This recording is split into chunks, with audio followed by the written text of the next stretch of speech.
Moi-même qui était très filloniste, je vous avoue que je me pose des questions. Ouais. Voilà. Oui, on avait voté pour lui, entre autres, pour cette image de probité Voilà, et d'honnêteté. absolument, absolument. Et là, on a l'impression de s'être fait un peu flouer. Absolument. Et en plus, je trouve que sa communication n'est pas excellente. Voilà. Donc ça, c'est très dommage. Ouais. Très Vous dommage. pensez qu'il faut qu'il persiste ou vite le remplacer? Non, je pense que là, le mal est fait. Je pense qu'il faudrait qu'il s'en aille.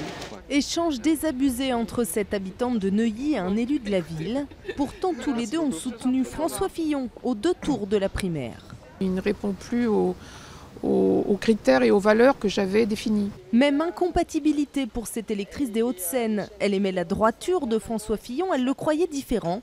Alors c'est un douloureux retour à la réalité, dit-elle. Je pense qu'ils ont tous eu ce genre de pratique, que c'est pas effectivement illégal d'employer des gens de sa famille, etc. Mais ça montre qu'il a aussi profité du système comme les autres. Ce conseiller municipal réclame donc son retrait au plus vite.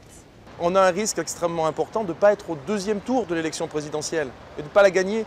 Ça serait une faute morale pour François Fillon de rester, de s'entêter. Le maire de Saint-Cloud, proche de François Fillon, affiche lui sa loyauté, mais concède son embarras. La situation est intenable telle qu'elle. Je l'ai dit, je lui ai dit d'ailleurs, encore aujourd'hui au téléphone, il doit dire toute sa vérité, toute la vérité, complète, reconnaître que s'il y a des choses qui moralement ont pu choquer les Français, c'est de l'ordre de la morale, il s'en excuse et il fait amende honorable. Son conseil, une clarification urgente, au plus tard ce dimanche.